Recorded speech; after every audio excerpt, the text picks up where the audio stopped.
Pripyat Hospital by Reddit user AMP0525.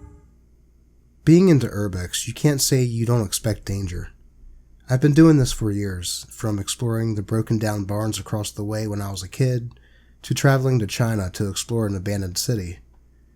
It's always been my drug, the thrill and rush of it, but you never really know what you'll encounter, and I certainly didn't. My friends and I record YouTube videos. We're quite a small channel and mainly just do it for fun. We've explored schools, hospitals, psych wards, old mines, entire cities, you name it. However, we'd run into a rut recently and hadn't been talking much. No one knew why, but none of us really felt like exploring. About 4 months ago though, Sean awakened our all but dead group chat and sent a link. All he wrote was, yay or nay. Curious, of course, I clicked on it and was brought to a Google search of Pripyat Hospital in the Ukraine. It was in the small city of Pripyat that had to be evacuated during the Chernobyl reactor meltdown. I thought it would be really exciting, just the thing we needed to get back into the swing of things. I responded with a hell yeah, and my friends followed suit. Back in business, finally.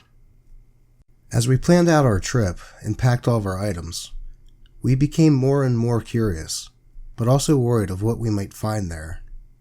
I mean, the place was filled with radiation from the reactor and had been left dormant for over 30 years. Who knows what kind of mutated animals or creatures could be living there. We, of course, all had the ideas of Fallout-esque creatures roaming the abandoned land, searching for dumb tourists to munch on. That, for better or worse, was not what we found. We weren't eaten alive by a deathclaw or a mirelurk or anything like that. When we got there, we'd all come prepared with military-grade hazmat suits, thank you Amazon, flashlights, and Geiger counters.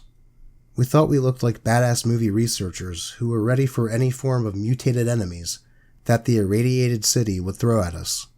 We were excited, to say the least. After slowly looking through the whole town, with as much caution as possible, we finally reached the hospital. Any picture you see of it online doesn't do it justice. It's much bigger in person. We each split up, which we ended up regretting later, and searched the rooms of each floor. Rusting gurneys and broken down chairs were a very common sight throughout the floors. There was nothing we found extremely interesting, but now I'm thinking that we just never really looked beyond the face value of what we were seeing. Many creaks and groans later, we found ourselves at the basement door, the last place to explore. We were all excited, sure, but the basement? That seems kind of far. What if something happened? What if the door closed and locked? How would we get out? We couldn't call for help, and even if we could, what person in their right mind would come help a bunch of urban explorers out of a radiation-filled basement in an abandoned city? Guys, we didn't come all this way for nothing. We have to go down there or we'll always regret it, Dave stated. He was right. We all knew he was right. So down we went, into the depths of a dust-covered and lightless basement, thinking, what's the worst that could happen? First we saw the clothes that you always see mentioned in the vlogs and articles about the Pripyat Hospital. The clothes worn by the first responders that had to be rushed here after they were exposed to deadly amounts of radiation, trying to save those in and around the meltdown area. Helmets, boots, shirts, pants, the whole 9 yards, all lay there, their owners long since dead. How calming. Walking through the rest of the basement, we saw more of the same, clothes, some books, charts, and the like. What you'd expect to find in an abandoned hospital. Yet there was something else. Something we hadn't seen in any of the videos or read about in any of the articles. A big rusted metal hatch, hidden under some clothes. I'm talking like 6 inches of solid steel, with one of those bulkhead turn wheels on the top. I looked closer and saw a radioactive symbol on it. At the time it registered in my head that this must have been a fallout shelter. The Cold War didn't end until many years after this hospital was built. I instantly became super excited, believing I was the first person to come here and find this. What could be down there? Is it still locked? Did anyone make it into the shelter and not come back out? I called my friends over and there were cheers and high fives all around. It felt good. All of us finally getting back into it. together. "Well," I said, "let's get it open." As all three of us hauled the hatch open, it groaned loudly and made a deafening sound when we finally got it fully open and dropped it on the floor. Darkness. All we could see was darkness, and a ladder. Dave shined his light down the hole and spoke under his breath. "Holy shit." It must have gone down thousands of feet. We all looked at each other and silently agreed to see where it went. First was Dave, then me, then Sean. We played rock, paper, scissors for it. Loser had to go first. As Dave descended the ladder, grumbling to himself, we followed. We all hooked our flashlights to our suits and started the long climb down. After what felt like hours, but in reality was probably only about 10 minutes, we started to see the ground. Finally, we'd reached the bottom. We all stepped off the ladder and looked around, and what greeted us? An empty room. A goddamn empty room. All that time spent climbing down for nothing, and now we had to climb all the way back up. Except, I noticed something. A little metal door that looked like it belonged to a miniature locker that was built into the wall. I pointed it out and rushed over to open it. It had a padlock on it, however, so my excitement was short-lived. Dave wasn't going to let a lock stop him from seeing whatever he may have spent all this time climbing for, though, so he took the butt of his flashlight and smashed the lock until it broke off. He smiled, and I thanked him. I certainly wouldn't have the strength for it. I allowed him to open it, as he's the only reason we could. He gladly did so and peeked inside. "Whoa, shit," he yelled, followed by a huge echo. I nudged him as to tell him to go forward, and he did. The little locker opened to a huge cavern. I'm talking miles wide and at least a mile high. We really regretted not bringing our cameras, but we're still very happy we got to witness this godlike place ourselves. After the three of us fully filed in and took in all we could see, we sat against the wall to rest. We assumed we were safe enough from the radiation down here and slept for an undetermined amount of time.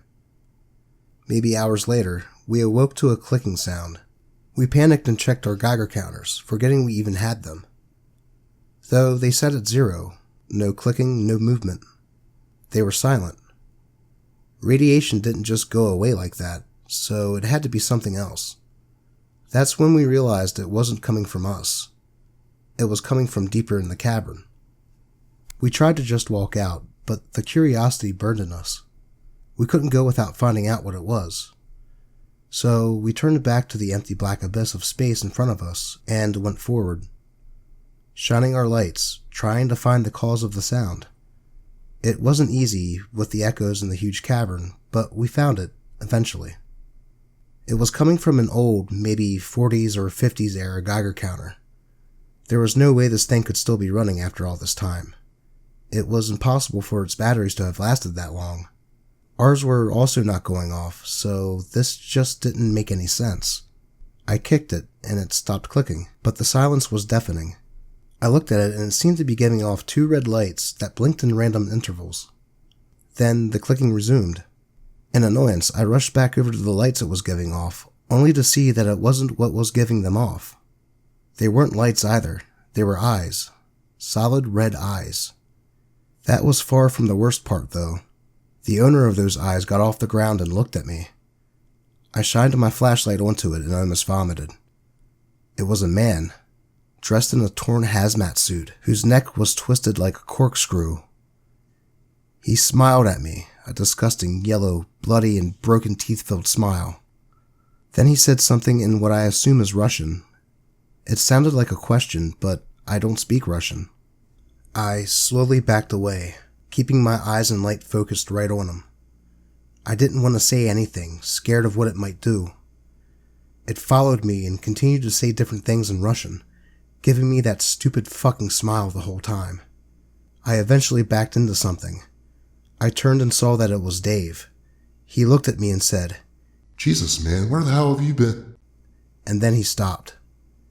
He had seen my new friend and met his gaze. No, Not dealing with this. I am so fucking done. He quickly turned to run, but stopped mid-step a second later, his head twisting backwards, bones snapping and cracking as he turned to face me, a big smile on his face. I wasn't sticking around to see what would happen to me. He was gone. There was nothing I could do. That's what I keep telling myself, but in the few hours of sleep I get, all I see is his face, twisted and mangled into that gut-wrenching smile, and I see the pain in his eyes, the unbelievable pain, begging for me to save him. It's too late for that now, though. As I ran from the two of them, I yelled for Sean and just kept telling him to get the hell out as fast as he could. He yelled and asked what was wrong, but I couldn't tell him. I just yelled, "Go!" as my lungs burned from sprinting. I could still hear them right on my heels as my life flashed before my eyes. All the good times, all the bad, and the shot-for-shot replay of everything I saw in this cursed place today. I made it to the locker and dove through it, slamming the door behind me and throwing all my weight against it. Sean had made it through before me and helped me hold it shut as the two of them pounded on the door. Dave begging to be let in, claiming he was normal, but I could hear the smile in his voice. I knew it wasn't Dave, and it took everything in me to convince Sean through the sobs and the gasps not to open the locker.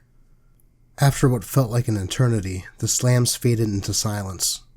I got up after a few minutes and started to climb the ladder. Sean, hesitant, looked towards the door and back at me, and decided to leave well enough alone. We climbed up in silence, neither of us wanting to utter a word after that. We heard occasional bumps and bangs down the ladder, but never looked back down. When we got back to the top, we somehow managed to close the hatch after several minutes of struggling. Without Dave, it was near impossible. We climbed the stairs out of the basement, walked out of the city, and never looked back.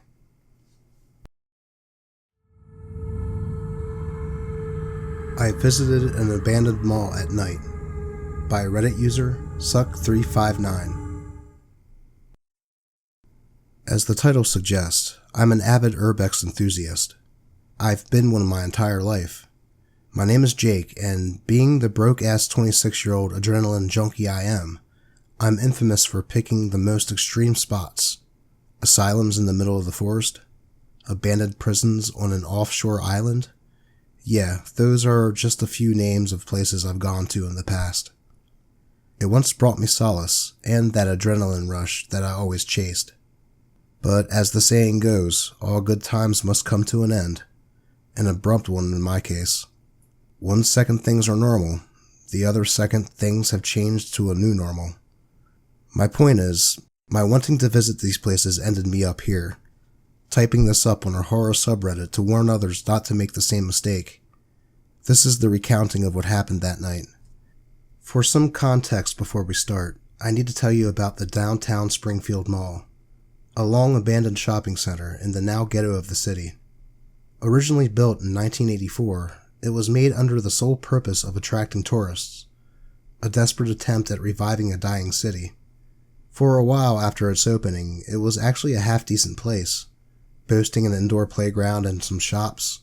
However, once the early 90s recession hit and unemployment rates peaked, things really went beyond south. At the end, the last shop closed its doors the Christmas before 1996, just as crime rates in the surrounding area skyrocketed. Even after 24 years, no attempts have been made by the city to demolish the quickly deteriorating building. Despite the city's below lackluster efforts, it's managed to keep most people out due to their tight security. However, this hasn't stopped many from exploring the once thriving mall. Over 20 years after it closed its doors, it has earned the reputation as the most haunted 20th century mall in Ohio. It has earned the title by its haunted nature, with 8 people going missing on the property in the past decade, only to never be seen again. And of course, it has been widely considered a frightening, spooky place, ghost sightings, that kind of stuff. Even if you don't believe in the supernatural, at the end of the day, it's impossible to deny its walls hold mysteries within. Now, I never knew of its existence up until about a month ago. I heard of it through an online forum, where it went into more detail. After hearing about it, I could say with certainty it was on my bucket list. Creepy as fuck. Hell yeah. I thought it would be a great spot to have a casual Saturday to distract ourselves from the rat race we live in. Unfortunately, or fortunately depending on the way you see it, the location of the place was about a 50-minute drive from our suburban town, which for a weekend drive wasn't bad. Later that evening, I called up my buddies. For their privacy's sake, I'll be altering their actual names. We're mostly mutual friends, for the exception of James. I and James have known each other since the beginning, and we've been best friends since then. One thing to note is that I have a YouTube channel, which at the time had a couple thousand subscribers and mainly focused on daily vlogs and the occasional urban exploration. This would soon prove important, as it would later capture a phenomenon like no other. The days only moved forward. Alas, the day came rolling around. Fast forward to Saturday afternoon. I was loading my things into my '04 Subaru after eating lunch. The blue sky started turning purple and the sun went over the horizon. By the time I hit the road, it was near pitch black. I left my suburban neighborhood and entered the outskirts of the city. Slowly, I got further and further from familiarity, and soon enough, I was near a more rural neighborhood. 6 minutes later, after getting lost and making a wrong turn, I found myself pulling up on the side of the road, spotting Emma's house in the distance. I had only been there a few times before, and since then I hadn't memorized the road layout, or how exactly to get to a specific destination. "Hey man, how's it going?" James greeted me on the front porch just as he brought out his backpack. I shivered from the cold as I nodded and made my way up the stairs. Once going inside, I found Emma and Mark sitting on the couch. They turned to look at me with disappointment in their eyes. "Dude, what took you so long?" Mark asked. "Oh, nah, man. I got stuck in traffic and got lost. Made the wrong turn. That kind of stuff," I said half-heartedly. We all packed our backpacks onto Mark's truck, the engine roaring to life. In a moment, we were headed out of the driveway and into the road. We got on a small 3-lane highway I'd never heard of or been on, with only the occasional truck or car driving by. After several dozen minutes, we finally saw signs of life up ahead. "Holy, this place looks like a shithole," said Mark from the front seat. "Jake, are you sure this is the right place?" "Yeah, why wouldn't it be?" I responded. As we approached our exit, the area just kept getting more shabby. At one point or another, we stumbled across a guy, probably high as a kite, walking on the side of the highway. Knots formed in my stomach, but I reassured myself. We got off the exit before the one that we were supposed to get off on, for the reason security wouldn't spot us as we snuck in. We drove and parked 2 blocks away from the abandoned structure, next to an apartment complex. Everyone got out, anxious as hell to be out here at night. I started filming as we made our way down the road, moving the camcorder left and right to show my surroundings. Once we reached it, we noticed how dilapidated the once thriving suburbs actually were. The mall's exterior color was a faded, darker shade of gray. Garbage littered the sidewalks. Mark went first, climbing the fence that separated the structure from the outside world. After making it over the fence, I went next. Just as the last person made it onto the property, lights coming from our right startled us. We looked only to see a patrol unit slowly driving on the road around 100 feet from where we stood. Luckily, the patrol unit didn't notice us, and we got off scot-free. Looking back at it now, I really wish they had caught us. We got in through a nearby entrance. Glass was scattered across the floor, and I nearly sliced my foot open. It led us to what looked an empty section and what I assumed was once a food court. It was so dark. I took out my flashlight to illuminate the path ahead. Once everyone had composed themselves, we started walking further to explore. We turned the corner to see a large entrance to what seemed to be a dark room. I shined my flashlight in its direction only to see a stand of some sort and an entire front lobby. I slowly made my way in. By then we were all tense. Something felt off about this place, the feeling you get when someone is watching you from a distance. After exploring the space for another 5 minutes, we found out it was a movie theater. I wish I could tell you with all certainty we got out of there and never looked back. I wish I could tell you that no one was harmed, and we didn't see it, but that never happened. We kept going further into the mall. It only got worse from there. I read the words, "Stay the fuck out," spray painted on the wall. Graffiti was everywhere, giving me comfort for a strange reason, knowing other humans had been here and had likely got out safely. But we kept going, ignoring the signs and the ever-so-growing bad feeling in the pit of my stomach.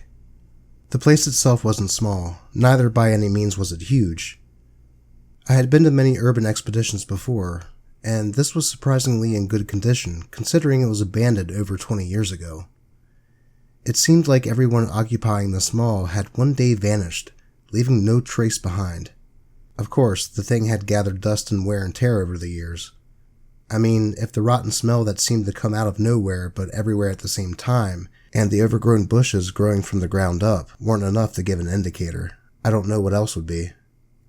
Just as I thought this would be a rather mediocre night, I heard a sound ahead of us. It sounded like a very quiet screech, like nails on a chalkboard, if that makes any sense. We all went silent, and my heart started racing. Since I was in front of the group, if anything was ahead, I would most likely be the first to see it. I shined my flashlight right up ahead of me. At first, I saw nothing except darkness. What I didn't know at the time, however, is that I wasn't staring into nothingness up ahead of me. For some reason, my flashlight started flickering. I swore that I had charged it right before I left my house earlier that night, but that didn't matter.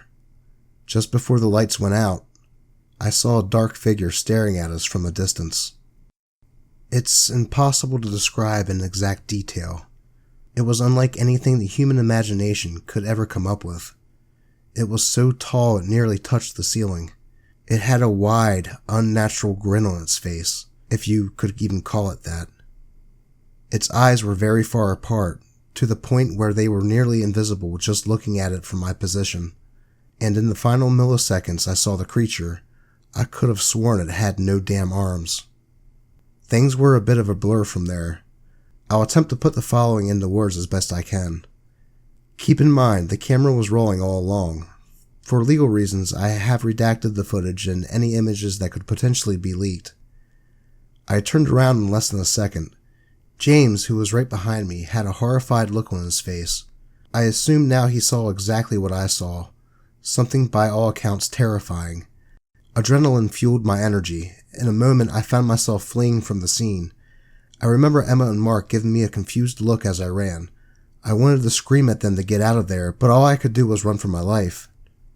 I looked behind me only to see a sight that nearly made me vomit. Mark and Emma had now joined me, running as fast as we humanly could. Behind them, however, was a whole different sight. James was still frozen in fear. That humanoid creature was right in front of him, grinning.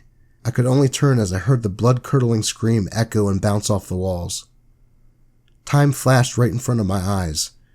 I blinked and found myself climbing the fence. I was out of breath and my legs were sore, but I knew this was a life-or-death situation. Flash. I was in the passenger seat of Mark's Ford Excursion. My mind raced as he started the engine and floored it out of there. Eventually, it all grew to be too much. I don't know when, but eventually I passed out. To put it short, that night came with a lot of questions. The police questioned us as they sent someone to go check out the scene. James was never seen again. Not even a trace of blood was left. Nothing. Currently, we are the main suspects and await trial.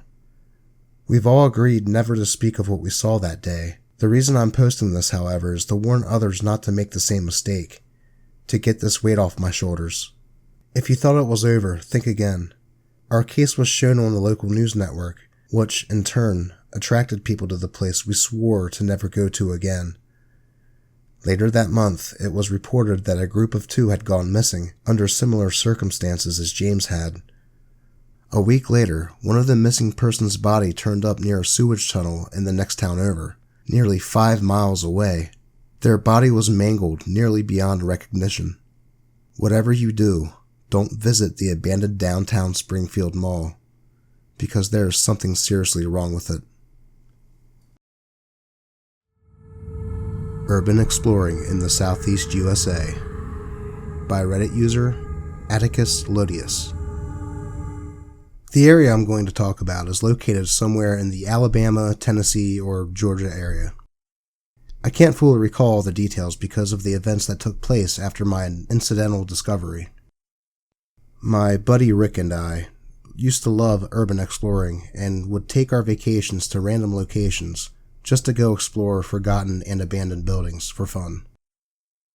For those unfamiliar with urban exploration, or urbex for short, it's like caving, but you're actually going to man-made locations that were either hit by disaster, locations that went bankrupt, or whatever the case may be.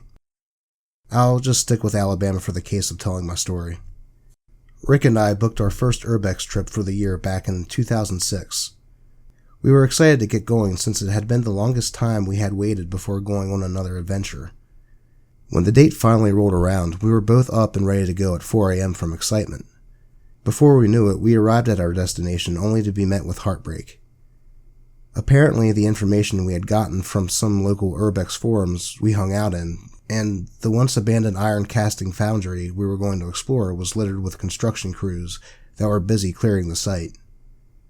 Almost like something you would expect to see in a movie, because it was just the perfect, most inopportune time for us to arrive. We still got out and asked around, but it turned out the cruise had been going on for almost a month, demolishing the area to make way for new residential buildings. Needless to say, my buddy and I were heartbroken and had tons of time on our hands since this was expected to be a week-long vacation. After much deliberation, we called and canceled our hotel last minute and decided to drive around the state in hopes of stumbling upon some prime exploration areas. We avoided the main highways and stuck mostly to back roads while enjoying the mountainous views. It was on top of a winding road where we saw it. Down in the small valley area below us was an abandoned power station looking area. We made our way trying to find a road to get to this place, with no luck. Once we found a pull-off area, we decided to just park and hike our way in. We hiked for a good 20 minutes before making it to a clearing where the area was located. The entire area was blocked off by a chain-link fence. Rick first noticed that while the area inside of the fence looked abandoned for years, the fence itself looked brand new with no entry signs everywhere and topped with barbed wire to keep people from climbing in. We assumed it had been recently blocked just to keep kids out from wandering in and getting hurt. We walked almost completely around the complex for about 45 minutes until we came upon a small little opening beneath the fence that looked like a dog was trying to dig through it. We passed through the fence and started exploring. We noticed an abundance of cameras, but we didn't think anything of it, since we assumed that they were no longer functioning. We began to look around in all the buildings and check out all the machines, but the strangest thing was that none of the buildings looked like they ever had anything in them, despite appearing to be about 100 years old on the outsides. We ventured into a tunnel we found because it looked like it would be promising. Inside the tunnel was probably dozens of doors and different hallways that looked like some big maze. Rick and I jokingly called it the labyrinth. Venturing around with our headlamps for almost an hour, we finally stumbled upon a concrete wall with a big orange door. Now, this is the part where things become slightly confusing. While I was trying to find a way into the door, Rick caught a glimpse of someone walking with a flashlight, and we thought it was just another urbex group. We had never happened upon another group during our outings, and Rick was excited to go meet them. He mentioned that he would be right back and dropped his pack beside me as I struggled with the door. I heard him call out occasionally to them as he got closer so they wouldn't be scared. Rick had gotten well out of my sight and had been gone for a few minutes when I heard a slight tinking sound and was hit with a taser, making me fall to the ground in excruciating pain. When the taser shut off, I rolled around on the ground just long enough to get a knee shoved in my back and a hand on the back of my head pushing my face into the dirty floor. I remembered feeling a slight pinch in my left arm, but was quickly out of it. I'm assuming I was given some type of sedative to put me out. Again, I can't be clear on the events that followed, as I can only recall bits and pieces. I remember waking up sitting in a chair in what looked like to be some sort of interrogation room, with my hands bound and tied behind the chair. It seemed like one main guy came in multiple times asking me different things, but I can't recollect what any of it was. I'm assuming I passed back out again at some point, because the next thing I remember was waking up in a 4-foot by 8-foot room, which became my home for the next several years. I was imprisoned here with about 4 other guys from what I can remember. However, we rarely saw each other. I was fed 2 meals a day through a small slot in the door to my room. The only times I ever left the room was when I was brought into different areas for questioning or different attempts to subject me to some weird trials. I don't consider myself the smartest person alive, but I picked up on the fact that it seemed like they were trying to brainwash me and have me believe facts that never happened. They would question me from time to time in order to see if the brainwashing was taking effect. Since I had picked up on the brainwashing attempts, I quickly began acting like the things they told me were real and that it was how I remember them. This same subjectivity went on for some lengths of time until it finally stopped and I almost never left my cell. My muscles began to grow weak and my hope grew dim. I was convinced that I was going to die here. I was giving nothing to help pass the time. I would often save pieces of my food to play with for my entertainment value. Pretzels were the best because they didn't expire, and I acted like they were my Lincoln Logs from childhood. The blanket was also completely sewn into the bed, except for the top and a tiny portion to fold back on one side. I'm assuming it was to keep me from offing myself, because, trust me, I understand how that would occur to someone in those types of circumstances. This was all until it was finally over. Just as it all began, it was completely over. One day, instead of waking up in my cell, I woke up sitting on a bench outside of the Atlanta airport with a bus ticket in my hand and the clothes I originally had on, but now were fairly baggy thanks to not eating well for the past few years. The bus took me home only to be left with heartbreak. My grandmother, who I lived with, had passed away. Fortunately, a neighbor that knew her knew where she was buried, and I was able to visit the gravesite. I went to my sister's house to get some comfort and be reunited, but she had moved out years ago according to the current homeowner. I've searched for my sister for a couple years now, but I've never been fortunate enough to find her. Lastly, I went to Rick's house, and Rick's son Jason opened the door. Unfortunately, Rick had never returned home either, and Rick's wife had apparently went crazy and had to be committed to some sort of full-time nursing home. Jason was very reluctant to talk to me because he was only 7 when his dad and I left for our trip years ago. Jason was now 19 and had saved up enough money to buy the house he grew up in, though he didn't remember me at all. When I told him what happened to his dad and I, he just called me a liar and slammed the door in my face. I've mostly wandered around for the last couple years, just looking for a place to call home. I frequent the coffee shops to use the internet and to search for my sister, but I've never found comfort and never returned to my friendly, joyful personality. Hey guys, I hope you enjoyed the stories. If you did, giving the video a like will really help out. If you know of any stories, or are an author of any stories that you would like to hear me narrate, be sure to let me know in the comments. Or you can tweet at me on Twitter at 2spooky4u5.